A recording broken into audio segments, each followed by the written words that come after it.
নিতে সেই ফুলের সুবাস নিতে চল রে মদিনায় রসুল নামের ফুল ফুটেছে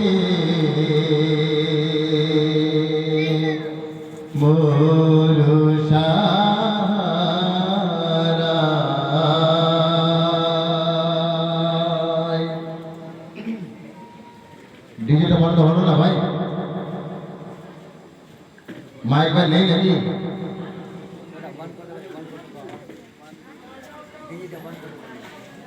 সম্মানিত আজকের মঞ্চের উপবিষ্ট জ্ঞানী গুণী সুফি প্রখ্যাত আলেম দ্বীন, অত্র মসজিদের ইমাম হযরত মাওলানা আনোয়ার সাহেব ও মুফতি রতিউল সাহেব দামাত বরকাতুহুল আলিয়া, সম্মানিত সুধী মণ্ডলী, পর্দার অন্তরালে থাকা মা ও বোনেরা,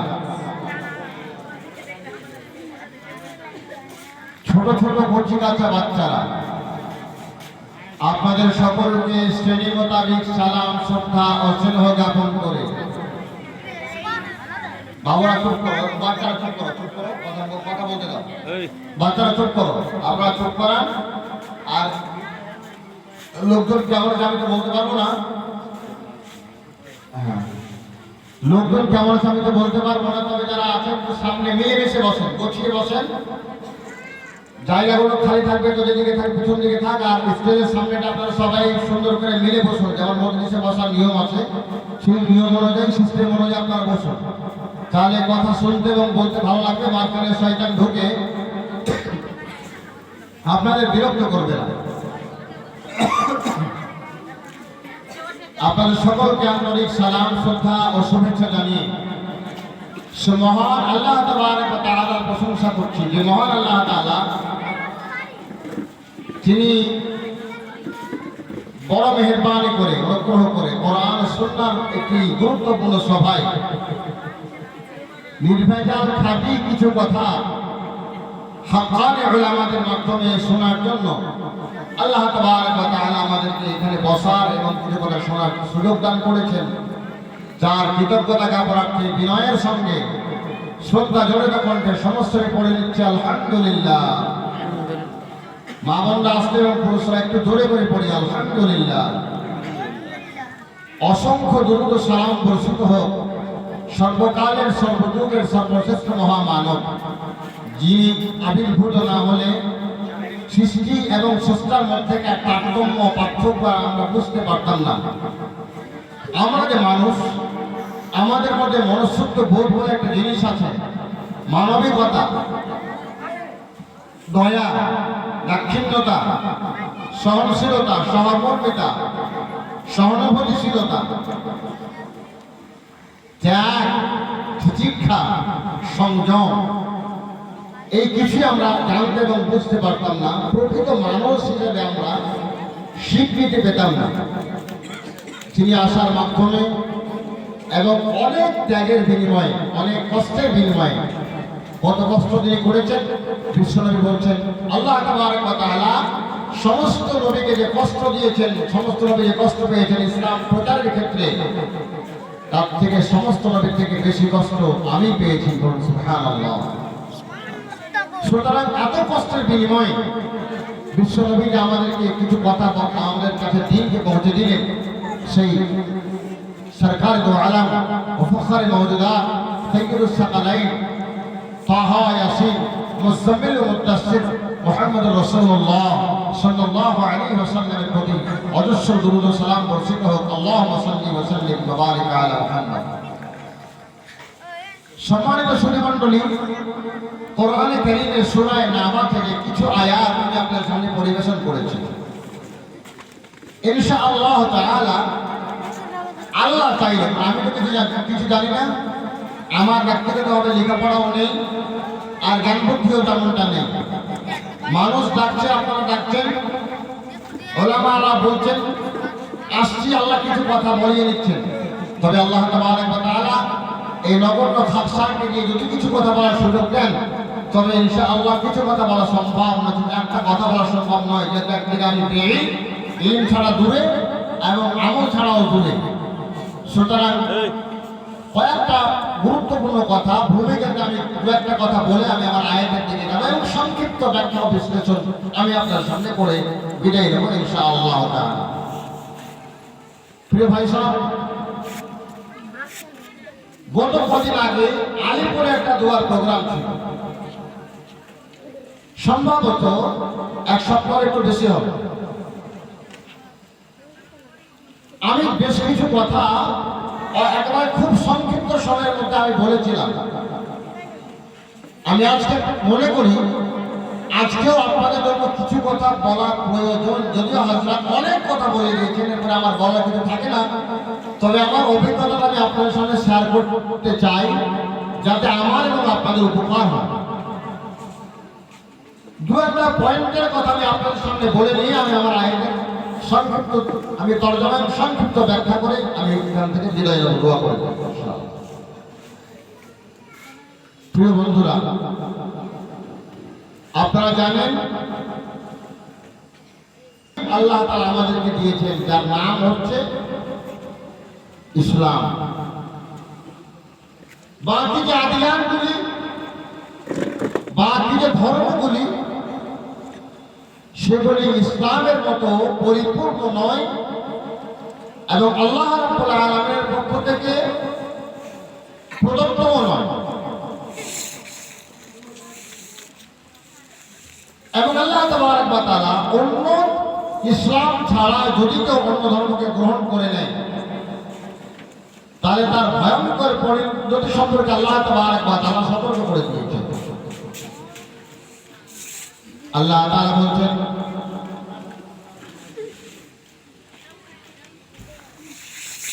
যে দিন যারা ইসলামকে ছেড়ে দিয়ে অন্য দিনকে গ্রহণ করে নেবে, তারা আখিরাতে তাদের জন্য তারা ধ্বংসের সম্মুখীন হবে, ক্ষতিগ্রস্তের সম্মুখীন হবে। ومن يبتغي غير الإسلام دينا فلن يقبل منه وهو في الآخرة من الخاسرين। আল্লাহ তাবারক ওয়া তাআলা বলেন, যদি তোমরা ইসলাম ছাড়া অন্য দিনকে গ্রহণ করে নাও, কবুল করে নাও, যদি কেউ কবুল করে নাই, তবে তাদের জন্য আখিরাতে রয়েছে ধ্বংস এবং ক্ষতিগ্রস্তদের। বলুন সুবহানাল্লাহ।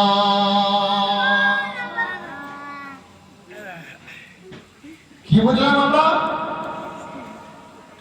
ইসলাম ছাড়া অন্য ধর্মকে যদি আমরা গ্রহণ করে নিই, তবে আমাদের জীবন ধ্বংসের মুখে পড়ে যাবে আখিরাতে এবং পৃথিবীতেও।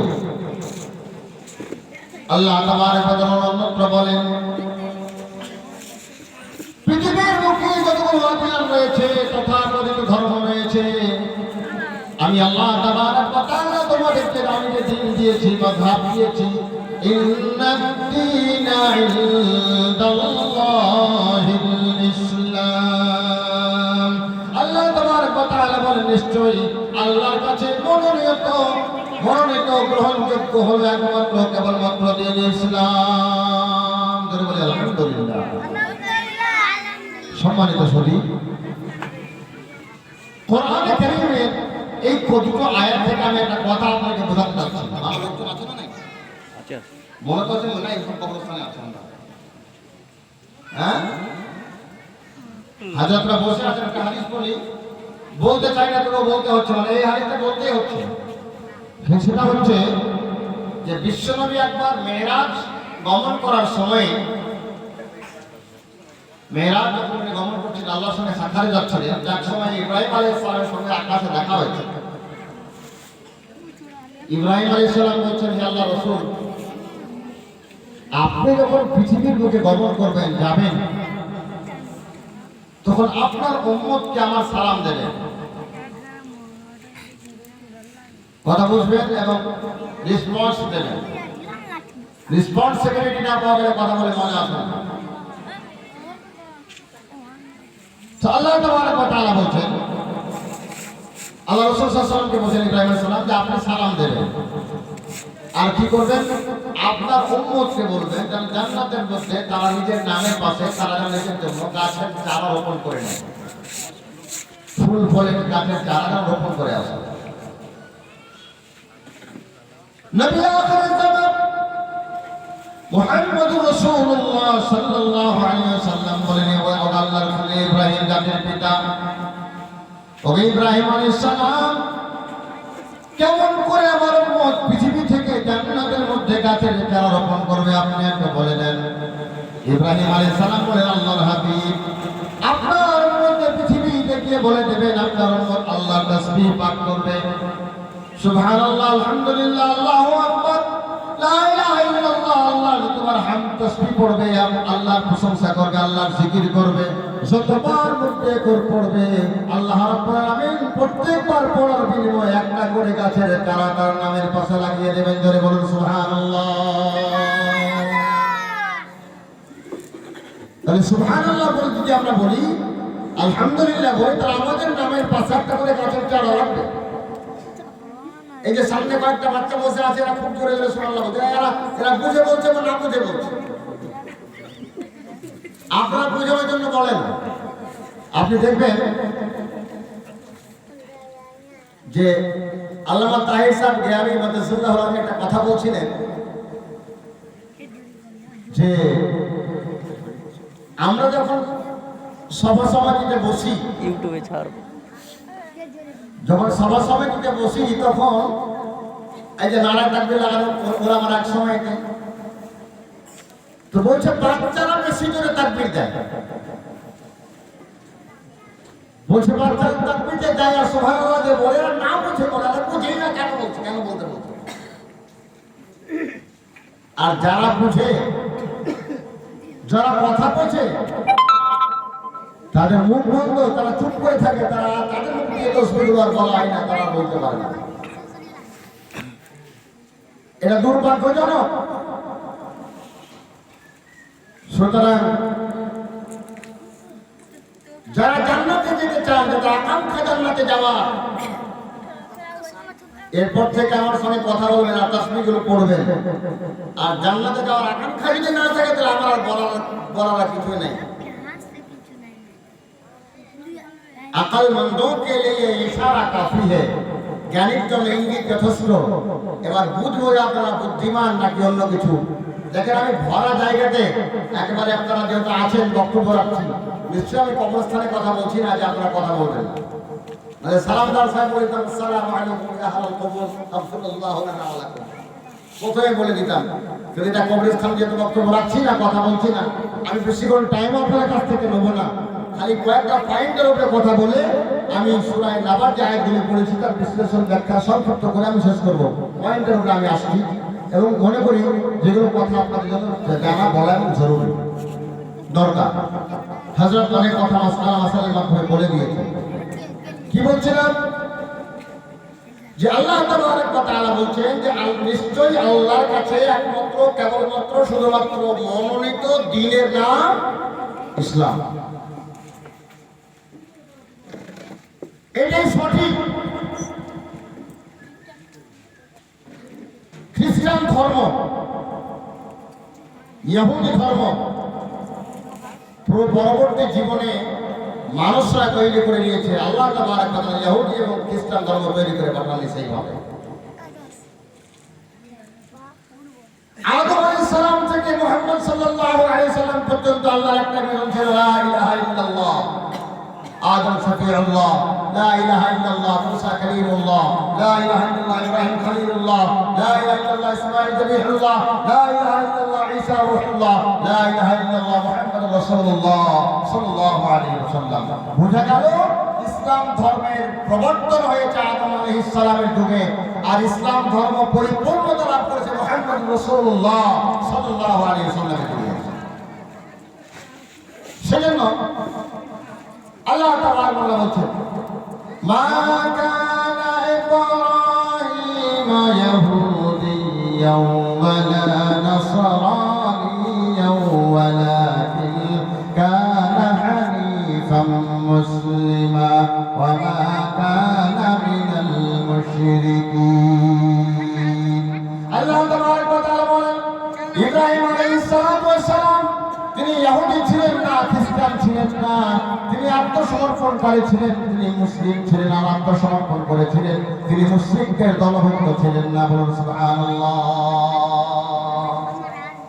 কোন নবী ইসলাম ছাড়া কোন ধর্মের এজাজ, কোন ধর্মের গোড়াপত্তন তারা করেননি, সবাই ইসলামের মধ্যে এসেছেন। তবে ইসলামের মধ্যে পরিবর্তিত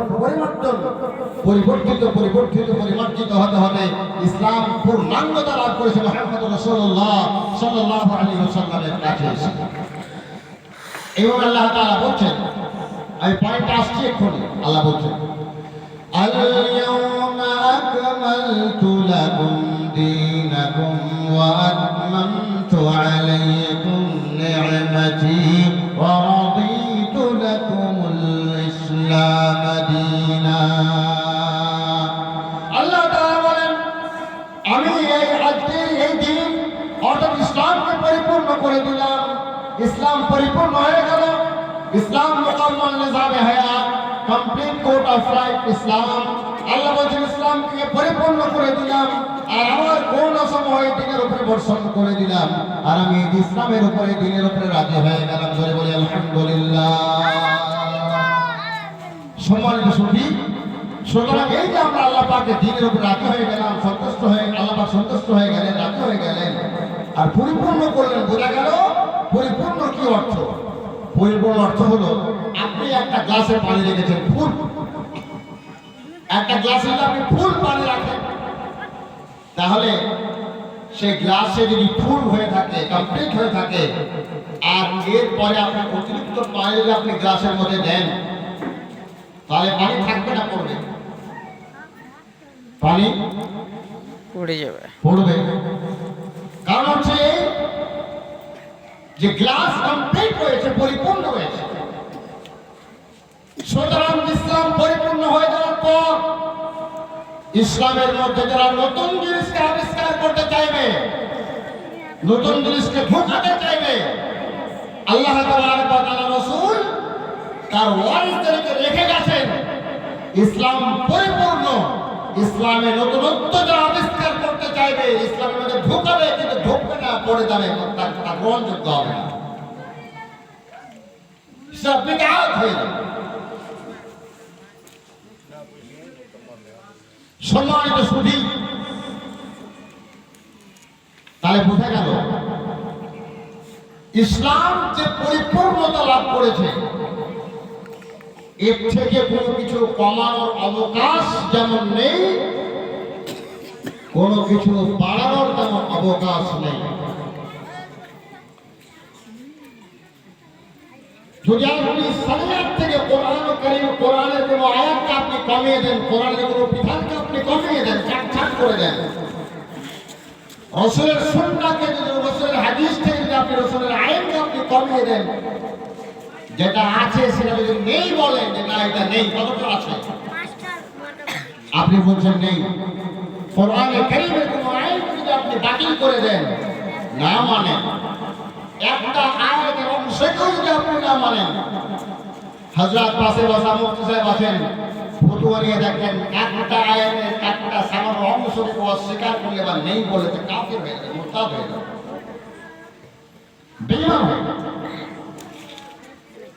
আর যদি ইসলামের মধ্যে কিছু বাড়িয়ে দেওয়া হয় যা ইসলামের মধ্যে নেই,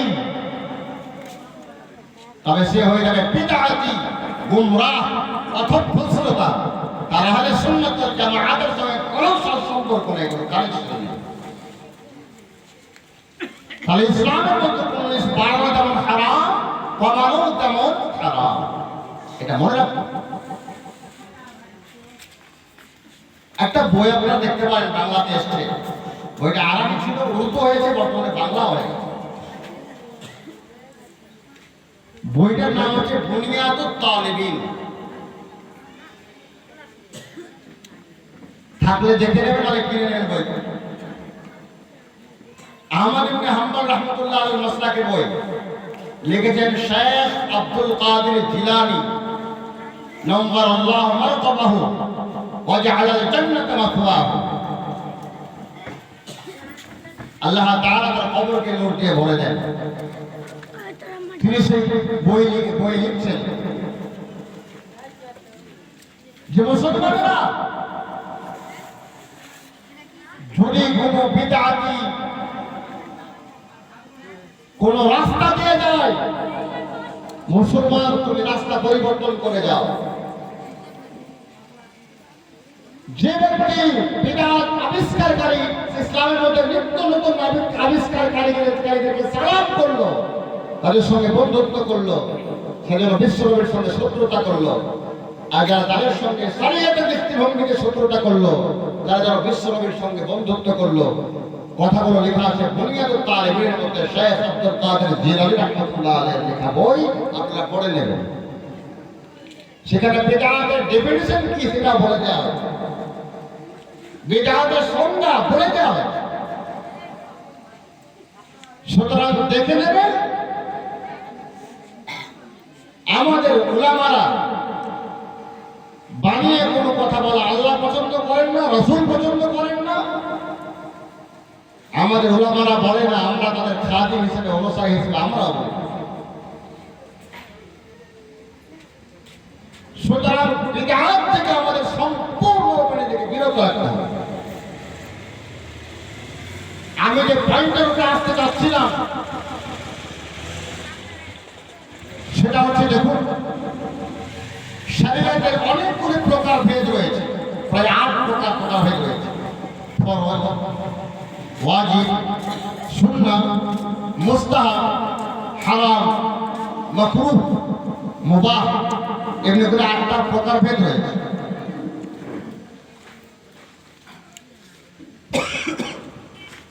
এই যে আমরা মৃত্যুর পরে যে প্রোগ্রামগুলো করি, একটা মানুষের মৃত্যু উপলক্ষে তার ডিটেলস আপনারা শুনে নিয়েছেন। আমি এক্সাম এর মাধ্যমে, উদাহরণের মাধ্যমে আমি আপনাকে জিনিসটা বোঝাতে চাচ্ছি এটা কতটুকু শরীয়ত সম্মত।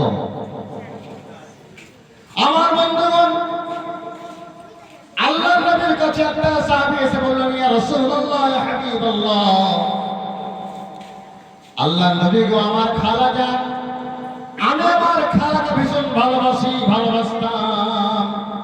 আমার খালা দুনিয়া থেকে চলে গেছে, ইন্তেকাল করে গেছেন। ইয়া রাসূলুল্লাহ, আমি আমার খালার জন্য কিছু করতে পারি কিনা আপনি বলে দিন।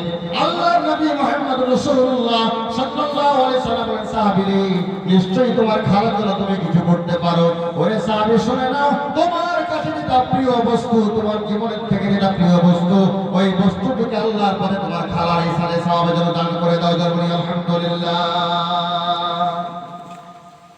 দান করে দাও। সেই সাহাবী বললেন, ইয়া রাসূলুল্লাহ, আমার কাছে আমার প্রিয় হচ্ছে খেজুরের একটি বাগান, আমার কাছে খুব প্রিয়, আমার কাছে খুব মূল্যবান। ইয়া রাসূলুল্লাহ, ইয়া হাবিবাল্লাহ, আল্লাহ রাব্বুল আলামিনের কাছে আল্লাহ রাব্বুল আলামিনের জন্য আমি আমার খালার রূহের মাগফিরাতের জন্য আমি আল্লাহর ওয়াস্তে, আমি আল্লাহর নামে এটাকে ওই আমার খেজুরের বাগানটা ওয়াকফ করে দিলাম। আমার বন্ধুগণ, সাহাবায়ে কেরাম চলে গেলেন, নবীর পরে আমরা মুস্তাহিদিন চলে গেলেন, তাবেঈন চলে গেলেন, সবাই চলে গেলেন, দেখতে পাওয়া যায় না, দেখতে পাওয়া গেল না। বিশ্বনবী কখনো বললেন না, সাহাবীরা রে, তোমাদের বাবা মরেছে, কার মা মরেছে, কার স্ত্রী মরেছে, শোনো, আজকে দুটো টাউর জবাই করে নাও। আমি মুহাম্মদ সাল্লাল্লাহু আলাইহি সাল্লাম বক্তব্য রাখবো, রাত্রি বেলা জালসা হবে, আর সবাইকে খাইতে খাইয়ে বড় রকমের অনুষ্ঠান করে দেবে। আল্লাহ নবী এমন কথা বলেননি, ওমর ফারুক বলেননি, সিদ্দিক আকবর বলেননি, আলী ওসমান বলেননি, আবু যর গফারি বলেননি, সাহাবায়ে কেরাম বলেননি। ও আমার বন্ধু আমার, যেই কাজ রাসূলুল্লাহ সাল্লাল্লাহু আলাইহি সাল্লামের কাছ থেকে, সাহাবায়ে কেরামের যুগ থেকে, তাবেঈনের যুগ থেকে, আমরা মুস্তাহিদিনের যুগ থেকে যে কাজগুলো হয়নি, সেই কাজগুলো কি আমাদের মধ্যে কতটুকু জায়েজ, কতটুকু না জায়েজ। আমার বন্ধুগণ, আমি একটা পয়েন্টের উপরে কথা বলছিলাম। আল্লাহ তাবারক ওয়া তাআলা বলেন, আল্লাহ রাসূল পাক সাল্লাল্লাহু আলাইহি ওয়াসাল্লাম বলেন, মান কাযাবা আলাইয়া মুতাআম্মিদান ফালইয়াতাবাওয়া মাকআদাহু মিনান নার। আমার কথাটিকে লক্ষ্য করবেন। আল্লাহ নবী মুহাম্মদ সাল্লাল্লাহু আলাইহি ওয়াসাল্লাম বলেন, আমার সম্পর্কে যারা মিথ্যা কথা রটিয়ে চালিয়ে দিল, আমার সম্পর্কে তারা মিথ্যা কথা বলে হটিয়ে দিল। আল্লাহ রাসূল বলছেন তারা যেন তাদের ঠিকানা পৃথিবীর বুকে এই দুনিয়াতেই তাদের ঠিকানা জাহান্নামে লিখে দিল। কি বুঝলেন? আমি এই কাজটা করছি, এটা হাদিসে আছে, রসুলের জীবন থেকে পাওয়া গেল না।